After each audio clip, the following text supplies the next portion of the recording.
신기해. 아까 모기 말자. 그치. 병원에 가봤어. 자, 들고 갈게요. 요기지. 준이 거기 앉는 거야? 괜찮아? 예, 왜요? 거기 보통 잘 안 앉아서 애들이. 그래요? 요거 때문에 가릴 것 같아서 그런가? 카메라 때문에? 오늘은 자리가 와. 아, 그래서.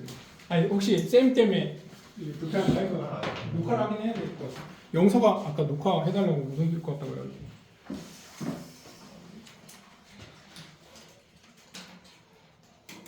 오늘 모의고사 진도를 좀 나가보도록 하겠습니다.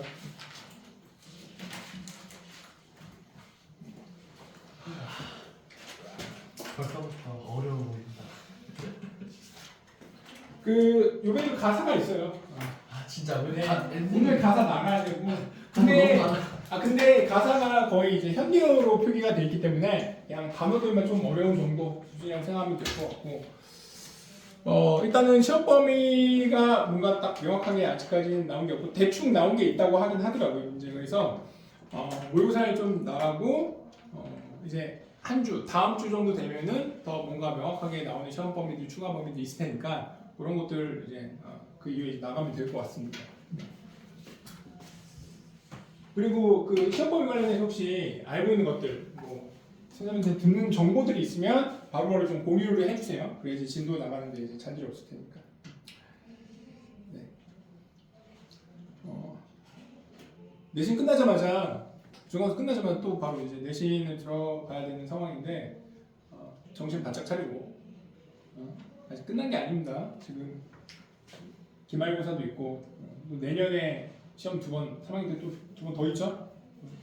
그래서 여러분들 마지막 시험까지 최선을 다해서 성적을 최대한 잘 낼 수 있도록 노력해야 됩니다. 그리고 성적표 나오면 나한테 보내줘야 돼요. 알겠죠? 여러분들 성적 파악해야 되기 때문에. 자, 들어가 볼게요.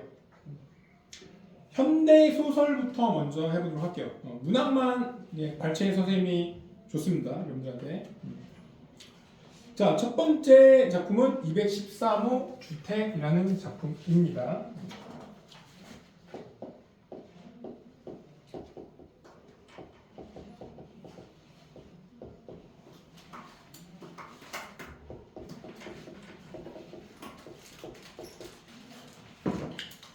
되게 뭐랄까 그게 뭐 유명하거나 그렇게 막 교과서에 이 작가의 작품들이 실려있지 않은 걸로 알고 있고 작가 자체도 그렇게 유명한 작가가 아니고 작품도 되게 조금 새로운 작품이랄까? 이렇게 새로운 작품을 발굴해서 모의고사에서 이렇게 출제를 계속 하고 있거든요.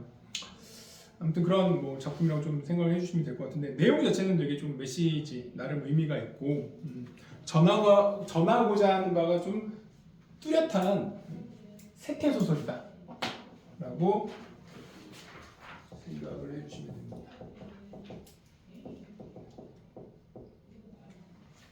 네.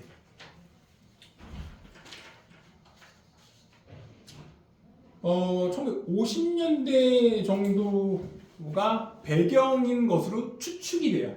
작품 안에서. 그래서 1950년대 아니면 뭐 60년대 정도인데 60년대 초중반 정도인데 그때의 어떤 현대 도시 사회의 세태 모습에 대해서 비판을 하고 고발하는 성격의 작품입니다. 그래서 성격은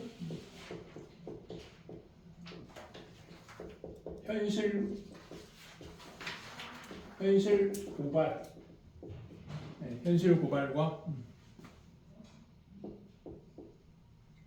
비판, 여기 그런 메시지, 성격을 갖고 있는 메시지적인 성격을 갖고 있는 작품입니다. 주제를 좀 먼저 얘기 좀 해주도록 할게요. 주제는 작품의 주제는 획일화된 문명 속에서의 인간의 소외 의식을 전하고 있습니다. 획일화된 문명 속에 여기서 써줄게요. 또 주제도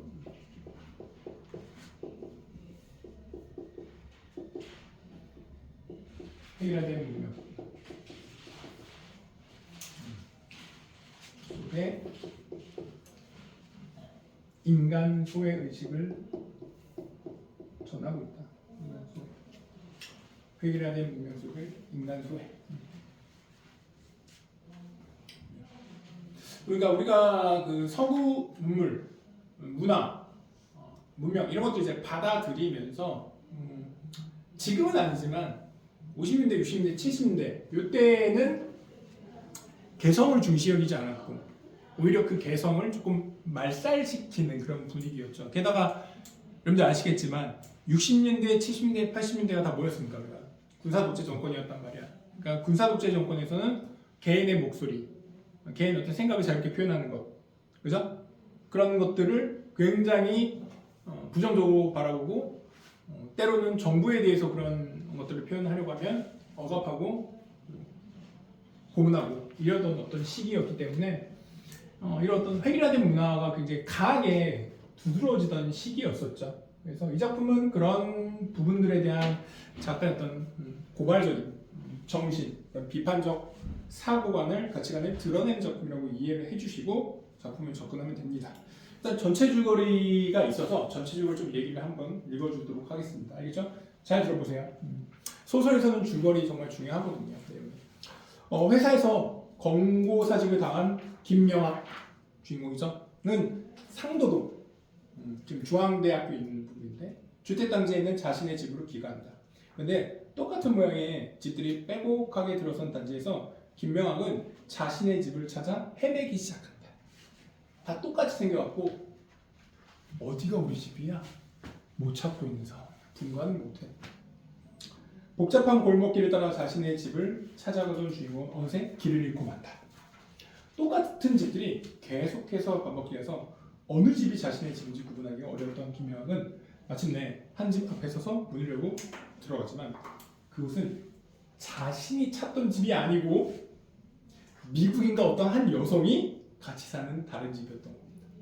잘못된 집에 들어선 주인공은 당황해 서둘러 나오지만 명학은 도둑으로 오해받아서 집주인에게 봉변을 당하고 경찰서 유치장에서 밤을 보내게 됩니다. 획일화된 주택단지에서 자신만의 공간을 찾지 못하고 다른 사람들과의 차이점을 느끼지 못하면서 김명학은 깊은 외로움과 소외감을 느끼게 된다. 그래서 김명학은 현실에서 벗어나기 위해 현관 앞에 발자국을 만들고 여기 나와 있죠. 이게 이제 본문에 실려있거든요. 그죠? 그걸 통해서 자신의 공간을 확보하려고 한다. 하지만 이러한 행동은 주변 사람들에게 이해받지 못하고 오히려 이상한 사람으로 취급받게 됩니다. 이 본문에 실려 있는 부분이 이 뒷부분에 이제 내용이 실려 있었고, 그 다음에 그 앞에 이제 이게 어떻게 보면 이제 약간 회상하는 거거든요. 과거를, 그러니까 과거 역수행적 구성으로 돼 있어. 이 작품이 지금 구성 자체가 역수행적 구성이에요. 그래서 모의고사의 앞부분은 뭐냐면, 자. 사직서를 내고 그런 어떤 사항들을 다 얘기를 해주고 그 뒤에 있다 보면은 어떻게 해서 사직서를 내게 됐는지의 그 경과를 중간 부분에서 제시해주는 부분이야. 그래서 현재에서 과거로 가는 거죠. 게다가 다시 현재로 뭐 그런 어떤 구성이에요. 이게 이거 관련해서 이제 그 문항이 있었죠. 선지로, 그죠? 이게. 근데 이 내용이 이게 이제 역수행적 구성이 선지로 있었던 그 문항이 약간 조금 약간은 좀 헷갈렸을 수도 있었을 것 같은 그런 문항이었던 것 같아요. 내가 풀어보니까 여러분들 입장에서. 자, 아무튼 그래서 여기 보면 끝에 이제 부인이 이해를 못하잖아. 부인조차도 김명학을 이해를 못해요. 그죠? 그러면 다른 사람들 더 못하겠죠. 그런 결말의 내용이 조금 되게 인상적이었던 것 같아요. 자, 본문 보도록 할게요. 돌아가면서 이제 본문의 내용 이런 데 한번 돌아가면서 한번 읽어보도록 할게요. 그래요. 윤희가 한번, 난 윤희가 읽는 게 좀 개인적으로 좀 되게 좋더라고요. 윤희의 그 발음이나 이런 것들이 좋아요. 전 안 되는데요. 목소리도 그렇고 아무튼 보이스가 좋잖아. 분기 사장의 인격이나 기술을 우리 사회에서는 믿고 맡기고 있는 있었고 한 회사라는 것은 그 회사의 사업을 위주로 해서 사람을 쓴다는 것은 그 말도 할 필요 없겠지요. 김 기사는 우리 회사가 한도후 재건에 있어서 가장 큰 공로를 세운 사람이라고 생각하고 있어. 그러니까 한도가 뭐냐면 한국 전쟁 당시 6.25 전쟁 있죠. 6.25 전쟁 당시에 서울을 내줬다가 정부가 다시 서울 수복한 거 있죠. 그거를 한도라고요. 그러면 그러니까 이 작품의 지금 배경이 50년대 후반, 그죠? 후반 정도에서 아니면 60년대 초반 정도, 그 사이 어디쯤이라는 걸 알 수 있죠. 그래서 환도라는 용어를 통해서 대략적인 시대적 배경을 알 수 있다. 되겠죠? 오케이, 대략적인 시대적 배경을 알 수 있다. 자, 계속. 그러나 금년 3월에 들어 발전기와 제23호 인쇄기의 고장은 우리 회사의 치명적인 타격이었어. 이렇게 되면 회사에서는 그 기계를 다루는 기사장의 책임으로 돌리지 않을 수 없어. 기사라는 것은 기계의 고장을 사전에 발견하는 것이라고, 아니 고장이 나지 않게 하는 것이 제일 큰 직책이라고 회사에서는 생각하고 있어. 그래서 우리가 이제 앞부분에서 알 수 있는 건 뭐냐면, 지금 기계의 고장 때문에 이 김 기사장을 해임하려고 하는 거구나라는 걸 알 수 있죠. 네, 계속.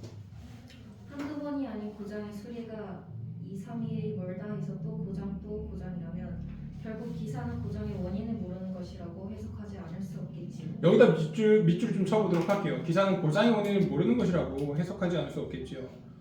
부정에 부정을 했으니까 긍정이니까 기사는 고장의 원인을 모르는 것이군, 이렇게 이제 생각한다는 거야. 그러면은 자, 기계가 고장났는데 그거 고치라고 이 사람이 있는 건데 원인도 모르고 못 고쳐 제대로, 그럼 어떻게 잘라야 되는 거죠. 그래서 여기다 이렇게 써볼까요? 회사는 어쩔 수 없는 기계 고장을 긴명하게 무능 탓으로 돌리고 있다라는 걸 여기서 우리가 알 수 있는 거죠. 회사는 어쩔 수 없는 기계 고장을 긴명하게 무능 탓으로 돌리고 있다. 여러분, 그 기계 쓰다 보면 고장 안 나는 기계가 있나? 그런 건 없죠. 사실 어떤 거든지 기계라는 거 자체가 고장 날 수 있잖아. 애플 제품도 마찬가지고 삼성도 마찬가지고, 그죠? 그래요. 계속 읽어볼게요. 그 책임을 기사장이 져야 한다면 현명한 기사장은 자기 처신을 어떻게 해야 한다는 것은 여기서 민망한 말을 하지 않아도 잘 이해해 줄 것이라. 자, 현명한 기사장은 자기 처신을 어떻게 해야 한다는 것. 요 내용이 뭘까? 이게 뭘 말하는 거야 이게? 야, 힘든다. 사직서 내라. 그러니까 사직할 것을 우회적으로 권고하고 있는 거죠. 그죠? 사직할 것을. 요 말의 의미가, 그죠? 사직할 것을 우회적으로 권고하고 있다. 회사의 고충을 네 알았습니다. 이해해 주어서 고맙소. 뭐 이해는 무슨 개뿔이해. 그죠? 지네들이 그만두게 만들어 놓고 사실은, 그죠? 실질적으로 그렇잖아. 계속. 네. 기사장은 공장장실에서 사장의 이 말을 듣고 나와 전기실 자기 의자에 앉아 침울한 생각에 자기 자신을 걷잡을 수 없었다. 기사로서의 패배감이 머리를 쳤다. 오케이, 여러분 여기 색깔펜을 밑줄 좀 쳐볼게요. 기사로서의 패배감이 머리를 쳤다. 형식과 관련된 그 부분을 좀 얘기를 할 건데, 일단 등장인물의 심리를 직접 제시를 했죠. 그죠? 이 김명학의 기사로서의 패배감이 머리를 쳤다라고 해서 심리를 직접 제시했다. 그러면 등장인물의 심리를 어떻게 제시했냐를 아는 동시에 이 작품의 뭐도 알 수 있을까? 시점도 알 수 있죠. 시점. 이 작품의 시점. 이 작품의 시점은 무슨 시점이야? 시점 뭐죠? 전지적 작가 시점이라는 걸 알 수 있죠. 그죠?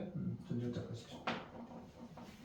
김명학이 주인공인데 서술자가 등장하지 않고 작품 외부에서 이 주인공의 심리를 제시할 수 있는 그런 시점은 전지적 작가 시점밖에 없죠. 그래서 요거 관련해서 이제 또 문항이 있었죠. 그죠? 구성된 선지들이 구성된 문항들이 있었죠. 자, 계속 읽어볼게요. 그러나 사실론을 썼다.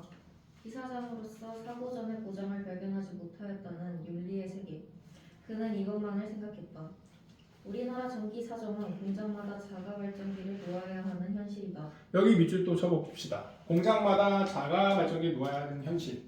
즉 여기서 우리가 알 수 있는 건 아까 환도를 통해서 1950년대일 거라고 추측을 해볼 수 있다고 했잖아. 열악했던 1950년대 대한민국의 현실을 알 수 있다라는 거죠. 그렇죠? 열악했던 1950년대 대한민국의 현실을 알 수 있는 거죠. 그러니까 전기가 막 끊겨. 전기 공급 자체가 원활하지가 않아. 50년대 무슨 뭐 원활하게 전쟁 나갖고 다 폐허가는데 뭐 그런 게 제대로 돼 있겠습니까? 그죠? 자, 계속. 이 공장의 총 마력은 100마력이 조금 넘는다. 실화냐 이거? 야간 조업과 정전에 대비해서 자가 발전기를 설비하지 않을 수 없었다. 회사에서는 막대한 금액으로 1000K 100kW 아니야? 100kW 아닙니까? 100kW. 100kW의 출력 발전기를 설치했다. 야 여러분 그 100kW면은 요즘 그 전기차 막 70, 80 이 정도 되는 전기차들 꽤 있거든요. 그 전기차에서 거기 전기 뽑아서 쓰는 거랑 큰 차이가 없는 거야. 요즘 뭐 현대차 같은 경우는 전기 여기서 뽑았을 수 있잖아. 발전기처럼 그죠? 그런 기능이 있죠. 야 진짜 70년 전에 이랬네 그죠? 계속. 사실 이렇게 되면은 제2종 전기 기사를 채용하여야 하는 것이다. 그러나 회사에서는 기사를 채용하지 않고 기사장이 전기 기술을 믿는다고 하며 전기실의 책임도 김명학 기사장에게 맡긴다는 것이었다. 아니 나쁜 놈들 그지? 그는 하는 수 없이 전기실 책임도 맡았으나 전기에 대해서는 기계와 출신으로서의 상식밖에 없다는 것을 자기 자신이 잘 알고 있었다. 오케이 여러분 여기도 색깔펜으로 좀 밑줄 쳐볼까요? 근데 여러분 표현상의 특징 같은 거를 써주는 거랑 그다음에 이제 인물에 대한 그런 거 좀 써주는 거 다른 색깔 펜을 좀 써주면 더 좋을 것 같긴 합니다. 자 여기는 전기에 대해서는 기계과 출신으로서의 상식밖에 없다는 거 여기다 좀 밑줄 쳐주시고요. 일단 이 김명학이 전기 전문가는 아니라는 걸 알 수 있네요. 전기 전문가는 아니다. 이거 약간 뭐랄까 여러분 뒤에 부분까지 읽어야 되는데 요게 조금 애매하고 미묘한 부분이라서 요걸 또 내신에서 선출을 낼 가능성도 있지 않을까라는 생각이 들어요. 아무튼 전기 전문가는 아니었다는 걸 이 부분에서는 알 수 있고요. 뒤에도 계속 읽어보도록 할게요. 그러나 인쇄공장의 요만한 전기 시설쯤은 그의 기술로서 감당 못할 바도 아니야. 여기도 역시 색깔펜을 밑줄 쳐보자. 인쇄공장의 전기 시설쯤은 감당 못할 바도 아니었다. 이 부분은 그러니까 자기의 그 업무를 소화할 수 있는 능력은 가지고 있다는 걸 또 보여주고 있죠. 그렇게 스스로는 어쨌든 생각하고 있는 겁니다. 자기가 맡은 자기의 업무를 소화할 역량 또는 뭐 능력이라고 해도 되죠. 역량 또는 능력을 가지고 있음 이렇게 써주시면 돼요. 그러니까 앞에는 뭐가 나왔어? 전기 전문가는 아니야. 그러면은 여러분들 이렇게 생각할 수 있잖아. 능력이 안 되는데 그냥 시키니까 맡은 건가? 그건 아니고 전기 전문가는 아니지만 뭐야? 천이라고 뭐 고장에서 어느 정도 자기가 할 수 있는 어느 정도의 역량과 능력을 갖추고는 있어. 그래서 수용한 건데 이걸 이제 내신에 선출될 때 교명이 좀 바꿀 수도 있다는 거야. 그죠? 두 개를 섞어갖고 전기 전문가 뭐 아니어가지고 능력이 안 됐는데 역량이 안 됐는데 뭐 사장이 뭐 강요를 해서 뭐 할 수 없이 방광을 수용했다. 이런 비슷한 선지를 만들 수도 있다는 겁니다. 알겠죠? 자, 오케이 계속 읽어보도록 할게요. 전기 기계에 있어서 우기라는 것은 가장 고장이 나기 쉬운 시기다. 금년 따라 교과서 인쇄기에 눈기가 그치지 않는 우기를 만나 습기로 인한 것인지는 모르나 발전기와 인쇄기 모터에 고장만 났다. 하루는 단상교류로 인해서 인쇄기의 모터들이 우우하는 비명을 지르며 파란 연기를 내며 모터의 코일이 타버리고 말았다.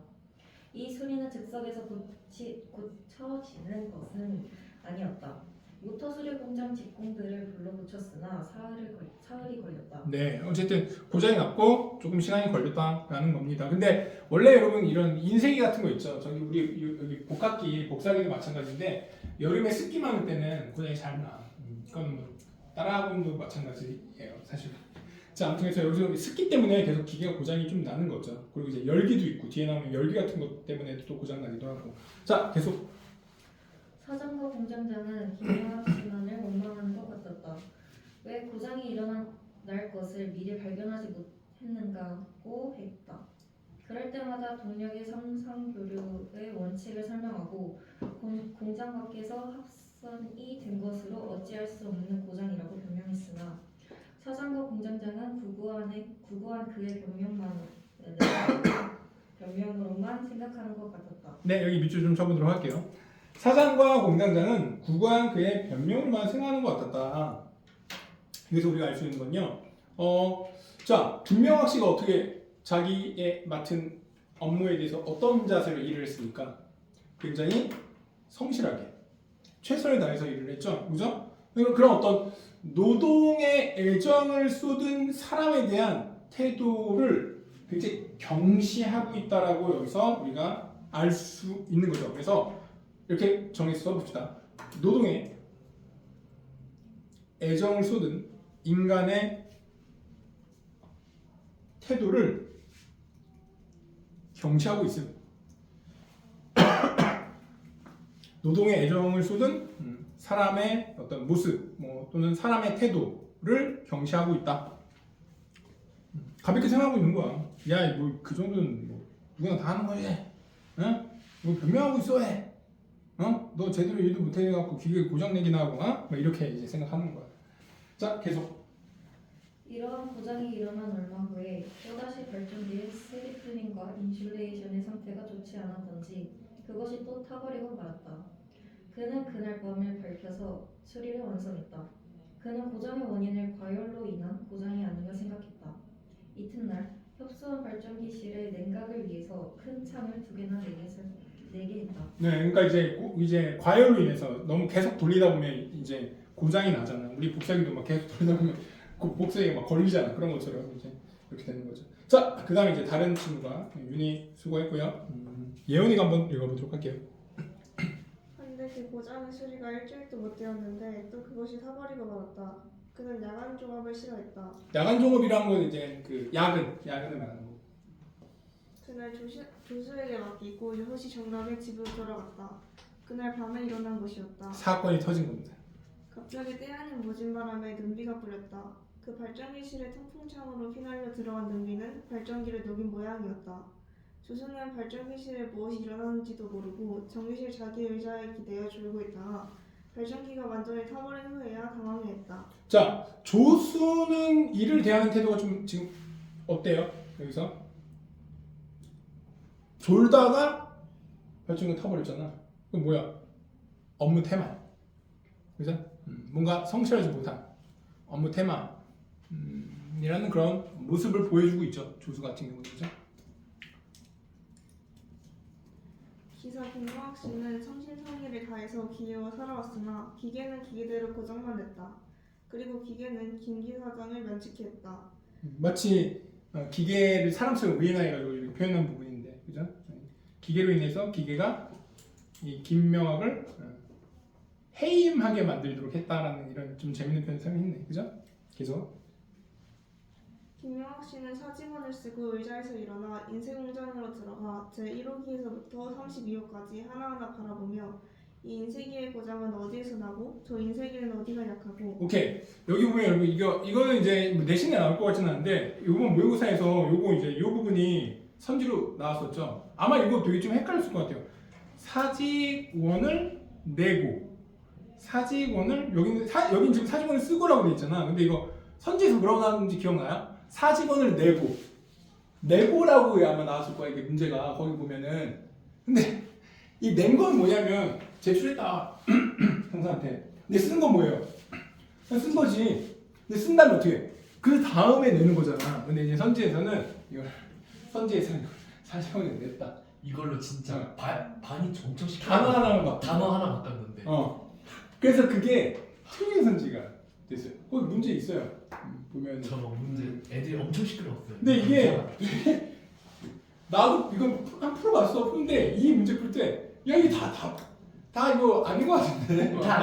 나도 조금 헷갈렸어. 근데 보니까 이해밖에 답이 없어. 이 선지밖에. 그래서 잘 유심히 보니까 이게 쓰고 내고 이렇게 바뀌어 있더라고요. 아 이런 얍삽한.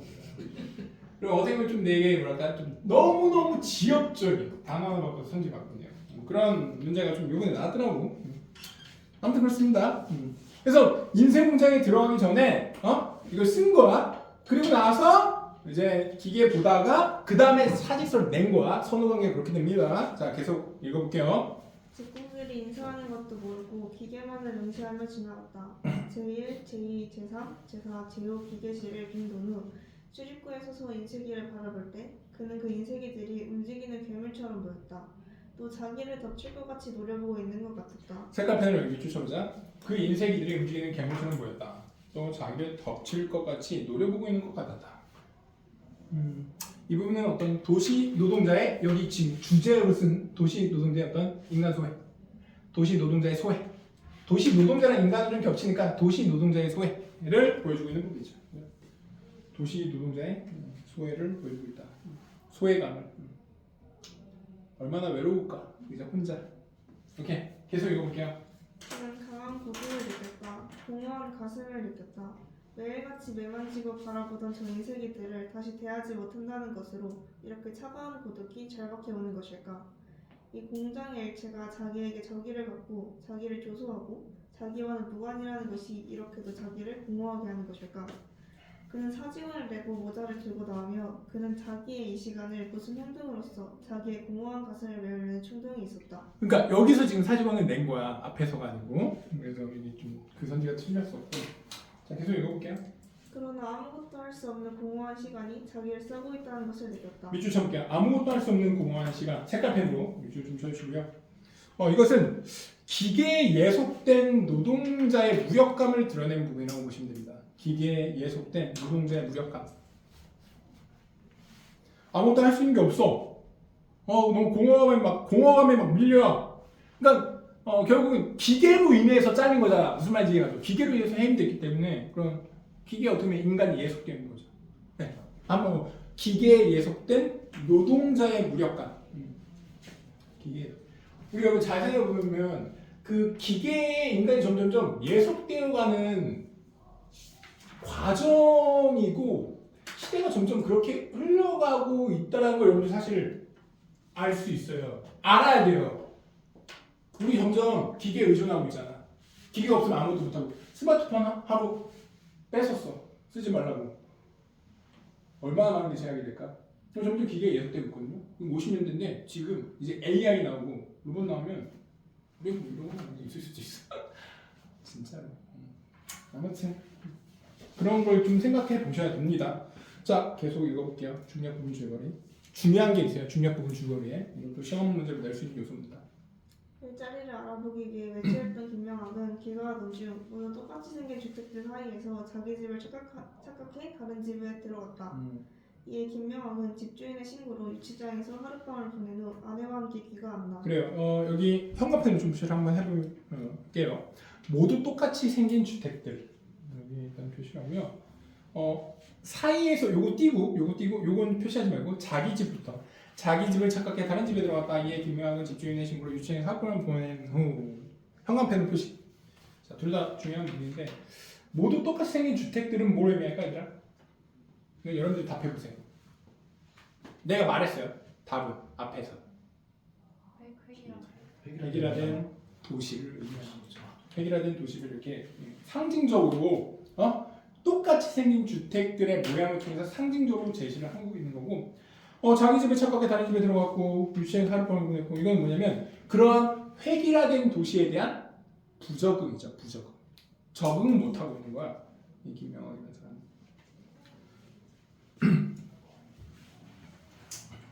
네, 그다음 읽어볼게요. 눈을 감고 봤던 김명학 씨는 60m쯤에서 눈을 떴다. 찔림없는 자기 집 앞이었다. 그는 현관에 들어가 옷저고리를 벗어 던지고 곳간으로 나가 삽을 들고 나오는 것이었다. 그러니까 자기 집이 213호 주택이야. 그러니까 이 제목이 뭐냐면 김명학 씨의 집 주소 213호를 이제 말하는 거죠. 네, 계속. 그리고 길가에서 현관으로 들어가는 뜰길에 발자국을 내어놓고 그 발자국 하나하나를 화내는 것이었다. 아내는 보다 못해 여보 왜 이러세요? 왜 이래요?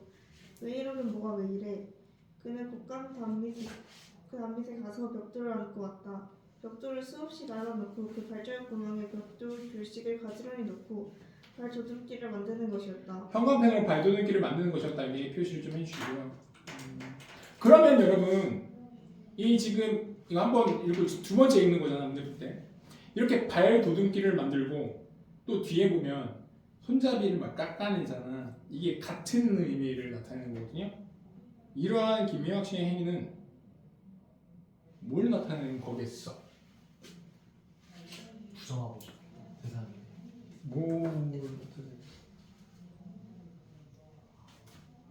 똑같은 교실 안에 들어가서 머리를 3mm 이하로 깎고 교복을 입고, 나 고등학교 때 얘기하는 거야. 우리 학교가 3mm였거든 기준이 두발 기준. 3mm 이하로 깎아야 돼. 아니 3cm, 3cm. 3mm는 아니고 3cm다. 3cm 이하로 깎아야 돼. 우리 학교 규정이 그랬어. 저는 막 회귀라는 자신에 대한 소외감 그런 거에 좀 나타내는 부분이 아닐까. 소외감을 이렇게 표현하는 거 소외감. 가슴 기분. 좋아. 맞아요. 좋아. 그러니까 거의 비슷하게 말했어요. 맞아요. 저항이나 그런 걸 있는. 그래서 이렇게 정리 한번 해서 써볼게요. 획일화된 도시에서 개별성을 추구하려는 의지를 드러내는 행위입니다. 저항인 거죠. 맞아요. 저항이란 말이 맞아요. 그 말이 맞습니다. 그러니까 나는 도저히 이런 곳에서 나는 어떤 획일화된 그런 그런 상태로 지낼 수 없어. 이런 의지를 드러내는 거죠.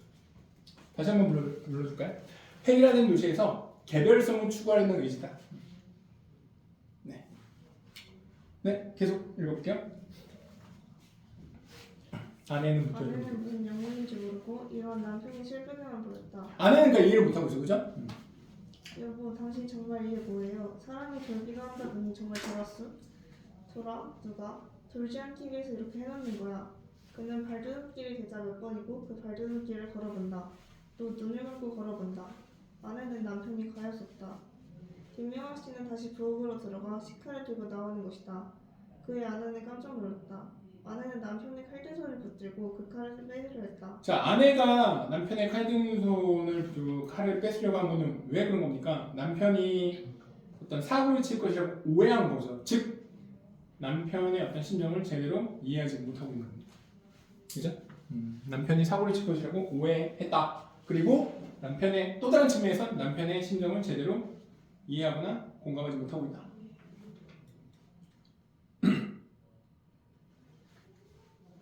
네. 계속. 무슨 영문인지 몰랐다. 그는 아내를 밀어버리고 현관문의 손잡이 공간을 깎아내는 것이다. 자, 요게 이제 2번이 되죠. 2번. 획일화된 도시에서 개별성을 추구하려는 의지 2번. 형광펜 표시해 주시고 쓰면 됩니다.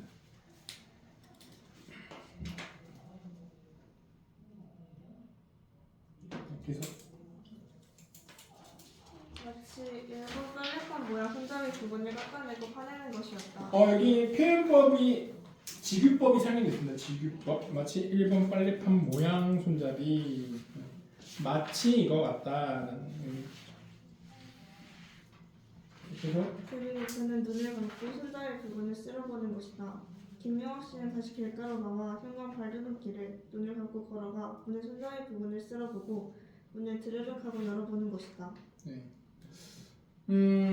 정말 좀 새로운 그런 작품인데 되게 좋은 메시지를 전하고 있는 그런 작품이었다고 생각을 합니다. 네. 특징 하나만 더 좀 써보도록 할까요? 특징을 이게 구성상의 특징이고 획일화된 도시에 대한 문제의식을 드러냈다. 이게 하나의 특징을 좀 써주시기 바랍니다. 획일화된 도시에 대한 문제의식이 드러나 있다. 드러나 있음. 획일화된 도시에 대한 문제의식이 드러나 있습니다.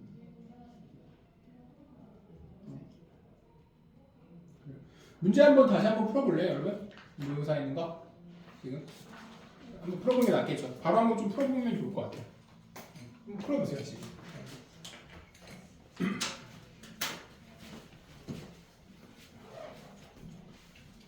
기억이 꽤 나겠지 그래도.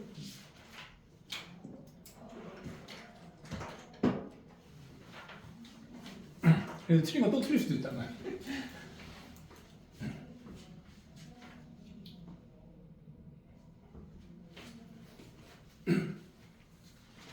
그래서 내가 뭐 설명해가지고 문학에 대한 것도 조금씩 설명을 해가지고.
네.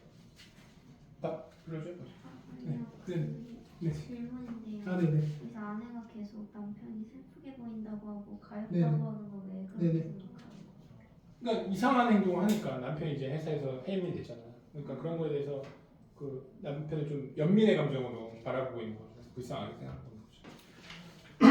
근데 정확하게 이 행동, 이상한 행동을 하는 거에 대해서는 정확한 어떤 그 심정은 모르고 있는 거죠. 모르는 상태인 거죠. 저도 질문. 그러니까 그걸 좀 구분해서 봐야 돼요. 저도 질문이 있는데. 네네.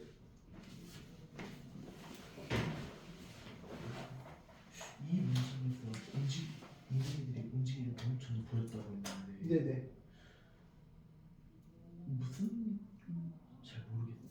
그러니까 그 인생인들 때문에 결국 자기가 잘린 거라고 생각을 여기서 하고 있는 거죠. 기계들 때문에. 그래서 그걸 괴물처럼 그렇게 어떤 두려움의 대상처럼 그렇게 보고 있는 거야. 그게 이제 결국은 기계에 예속된 인간들의 그런 상황 속에서 인간이 느낄 수 있는 감정 중에 하나라고 얘기를 해볼 수 있겠죠, 그죠? 자, 정답은 다 아십니까? 따라 안 불러도 돼요? 다 풀었죠? 네. 그럼 정답은 22번에 1번, 23번에 5번, 24번에 5번, 25번에 2번. 네. 혹시 틀린 거 또 틀렸으면 왜 그랬을까 좀 생각을 한번 해보셔야 됩니다. 혹시 질문 네. 어떤가요? 네, 그 아내하고 대화하는 부분. 네, 대하는 부분인데. 거기 어디 부분 줄이셨죠? 여기 놓쳐가지고. 대하는 부분이요? 그러니까 아까 불러줬던 거 말하는 건가? 네네. 여기 그 발도듬기를 만드는 것이랑 그 다음에 현관문의 손잡이 금방을 깎아내는 것, 그리고 그 현관문 손잡이 금방 깎아내는 것 바로 다음 앞에 문장에서 아내는 남편의 칼든 손을 붙들고 불칼을 뺏으려 했다. 여기 이제 아까 얘기해줬죠.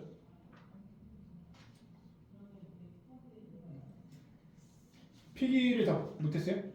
근데 요 아까 아내는 하고 이 현관문에 여기 필요. 그 아내는 남편의 칼든 손 여기. 네네. 그거랑 현관문. 요거는 남편이 사고를 칠 것이라고 오해를 했다는 거고요. 아니면 이제 남편이 왜 이런 이상 행동을 하는지 정확한 어떤 심정을 이해를 못하고 있다, 이렇게도 해석을 해볼 수 있고요. 현관문의 손잡이 금방을 깎아내는 건 아까 그 발도둑기를 만드는 거랑 동일한 의미예요. 획일화된 도시에서 개별성을 추구하는 의지를 드러낸 거라고 볼 수 있죠. 그래서 그 2번이 된다, 이렇게 설명했습니다. 네, 뭐 다른 어떤 문제에 대한 거나 다른 또 질문 혹시 있나요? 없어요?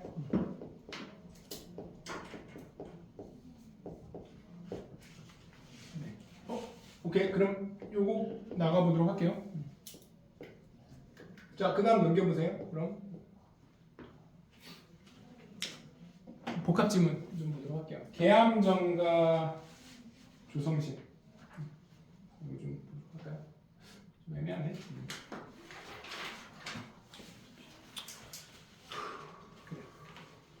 계암정가 보겠습니다. 자, 계암정가에서 여러분 그 자연,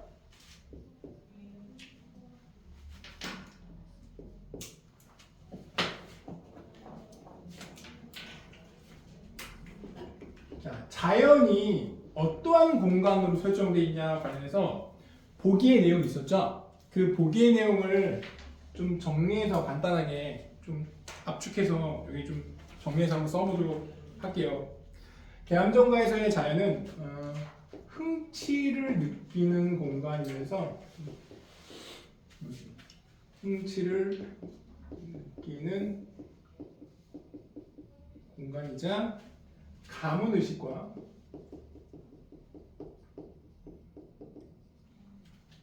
유교적 가치를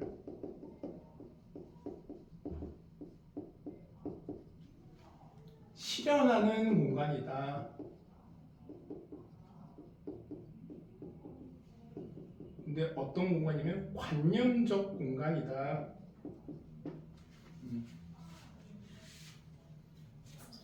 그래서 여기 지금 보면 여러분 정보가 3가지 정도 있다고 생각하시면 돼요. 흥취를 느끼고요, 가문의식이 나타나고요, 두 번째로 알겠죠? 세 번째로 유교적 가치를 실현하는. 그래서 이 작품에서의 장르는 3가지였다. 속성을 좀 갖고 있는 공간, 그런 관념적 공간 이렇게 좀 이해를 하면 됩니다. 자, 갈래는 가사죠. 갈래는 가사고요. 가사.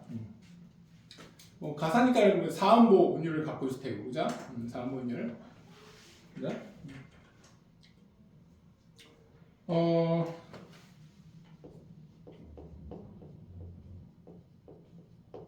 작품에서 이제 나타나는 어떤 그런 표현 방식들이나 그런 것들을 좀 전반적으로 좀 보면요, 자연 경관에 대한 묘사를 좀 많이 해주고 있어요. 자연 경관에 대한 묘사. 왜냐면 이 작품이 이제 어떤 걸 주제라고 있냐면 꿈속에서 계암정이라는 공간을 방문을 하거든요. 방문해서 거기서 경험하고 그 자연 경관을 경험하고 바라보고 구경하고 그 다음에 이제 그 가문의 모임 같은 거, 자기 가족의 모임 같은 거 이렇게 하면서 그 모임에서 느끼는 자기 어떤 그런 생각들을 전하는 내용이 주된 내용이라서 거기 보면 이제 자연 경관 묘사하는 것들이 되게 좀 많이 있습니다. 그리고 여기 보면 이제 그럼 가문의 어른들은 뭐 예찬하는 아니면 뭐 자연 경관 또 예찬하는 그런 내용들도 있어. 그래서 묘사적이고 예찬적인 그런 성격을 좀 강하게 드러내는 작품이다라고 얘기를 좀 해볼 수 있습니다. 이 작품에서 실제로 이게 이제 가사니까 교술가래잖아. 그럼 이제 작가의 실제 경험이 담겨 있는 거일 거 아닙니까? 그래서 실제로 작가가 눈이 멀었대요. 병에 걸려서 실명을 한 거야. 안 보여. 근데 이제 그 눈이 보였을 때 갔었던 이 계암정이라는 공간의 그런 어떤 아름다운 모습들이 너무 선한 거야. 그래서 계암정의 모습을 한 번이라도 볼 수 있었으면 얼마나 좋을까. 다시 한번 보고 싶다라는 심정으로 이 작품을 쓴 거라고 볼 수 있는데, 자, 눈이 멀어서 그런 것들이 이제 교술가이다 보니까 좀 반영이 돼야 될 거 아니야. 그래서 여기 지금 화자가 경험하는 게 어떤 상황에서 경험을 하는 걸로 설정을 했냐면 꿈속에서 경험. 꿈을 꿔. 꿈 안에서 이런 걸 막 경험하고 다시 꿈을 깨는 그런 형태. 즉 우리가 이제 고전에서 뭐라고 하죠? 이 꿈을 꾸고 꿈이 끝나는 걸 뭐라고 하죠? 전문용어로 인몽과 강몽이라고 하죠. 강몽이라고 끝날래? 아, 강몽. 네. 꿈을 깨는 걸 강몽이라고 해요. 인몽과 강몽. 그래서 이게 이제 문제 있죠. 거기 몇 번이었지? 몇 번 문제였지? 36번. 36번에 보면 A 인몽, E 강몽 이렇게 지금 되어 있죠. 그러니까 이게 이제 뭐냐면 이제 화자가 이렇게 쭉 이 작품 안에서 보여주는 그런 어떤 시상 전개 과정이라고 좀 보시면 돼요. 인몽 꿈을 꿔서 계암정에 방문하고 거기 경치를 감상하고 계암정에서 모임을 하면서 그런 어떤 감문의식을 좀 드러내고 그다음에 꿈을 깨는 그런 형태로 얘기를 정리를 합니다. 좀 쉬었다가 일단 배경에 대한 설명을 좀 했고요. 쉬었다가 10분간 쉬었다가 뭐죠? 진도 나가보고 요거랑 그 뒤에 청천각기 수필까지 오늘 좀 진도를 나가도록 하겠습니다. 2시분.